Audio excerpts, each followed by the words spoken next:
I should never have done. Why won't you help, damn it? We're too close! We looked them up. This thing is going down. I just know I want to get home. Hello everybody, welcome back to Screenstars. I'm here today to bring you my review for the 2023 cosmic horror Gods of the Deep. The film is written and directed by Charlie Steeds and it stars Derek Nelson, McKenna Gula, Kane Surrey, Tim Cartwright and Rory Wilton. Now the film follows a group of scientists, explorers, so on and so forth that are kind of brought together to do a once-in-a-lifetime mission under the water. A new technologically advanced sub has been built, and the idea is there is something that's been discovered underwater that hasn't been explored, obviously, for millions of years. So they've got the technology now to do it, and they're sending this team down to see what's there. Once they get there under the water and they check out this entrance, they are then set upon by beings, and it then becomes a fight for survival to get back to the surface. Right, what are my thoughts on Gods of the Deep? Well, this is a UK-based, low-budget sci-fi horror. However, I do want to say that rarely have I seen a low-budgeted film like this with such ambition. It really took me back, to be honest, because I watch a lot of UK-based, low-budget movies, you know, the Scott Jeffries type stuff, that are just mostly garbage, and occasionally you stumble across one that's so bad it's good, if you like The Mutation and things like that. But this one, there's some real thought gone into this, and it's obviously heavily inspired by H.P. Lovecraft and things like Cthulhu, and also the Nick Cage film that was based on the H.P. Lovecraft story Colour Out of Space. It's definitely like cosmic horror in what it's aiming for here.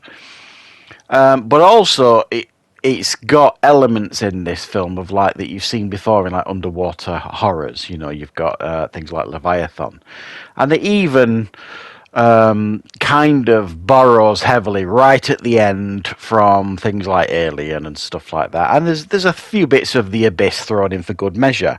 But it does it with a great deal of ambition, and I would imagine every penny that has been put into this production is on the screen, because, you know, I was quite taken aback with the quality of this. Now, that's not to say that this is a brilliant film or not.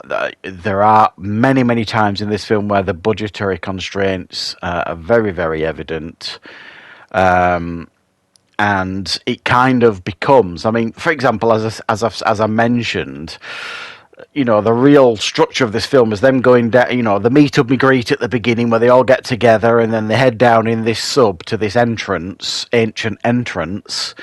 They get in there, and then, as I've said, they kind of get set upon. They get this sample, and then they've got to try and get back to the surface. However, in movies like this, everything goes wrong in these movies. You know, the sub malfunctions. You've got the usual character archetypes that you find on movies like this. So you've got like the mad professor sort of thing, who's there for quite clearly as well at the beginning. You can see he's a bit too keen, a bit too eager, and he's a little bit bonkers. And then you've got the bright-eyed, bushy-tailed hero heroines of the film, and then you've got the grizzled pilot sort of thing, and then you've got the company man that's, you know, the Michael Bain character from The Abyss that's been sent down there with a different agenda. So you've got all these characters that are kind of heavily expected in movies like this. They don't necessarily break the mold, but because of the budgetary constraints, they're really confined to a very, very small space that you would think would make the film very, very claustrophobic. However, I think it could have been something that they really leaned on there, the claustrophobia and the distrust, and the film doesn't do enough of that, in my opinion.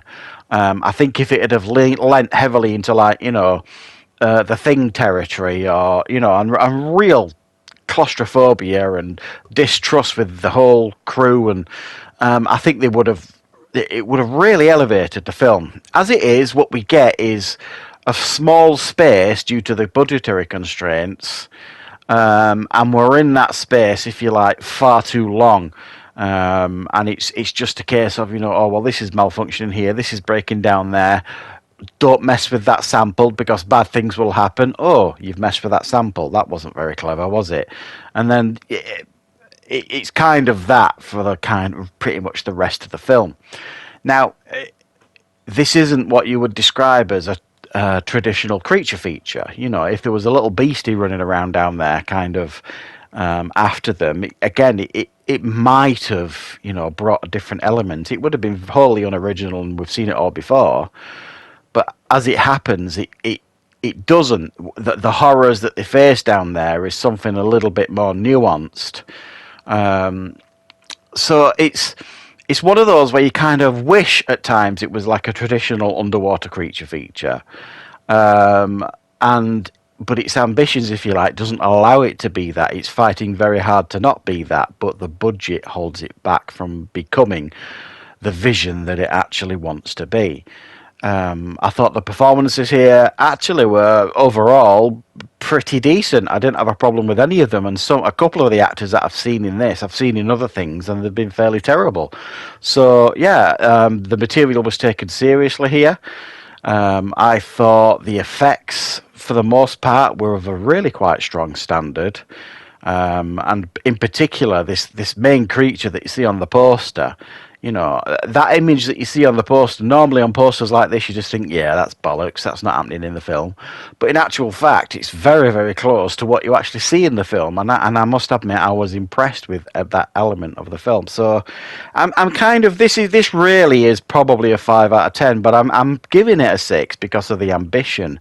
And it kind of took me by surprise, because I was expecting it to be your typical low budget, film that is crapped out over a weekend sort of thing. And to be fair, that's kind of what I've been used to these last few years, especially the UK-based low-budget movies.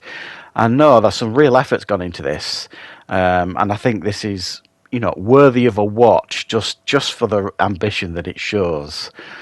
So yeah, I was quietly impressed by this one. So thanks very much for watching, guys. I hope you enjoyed this review. I will be back, of course, with plenty more reviews and content on the channel very, very soon.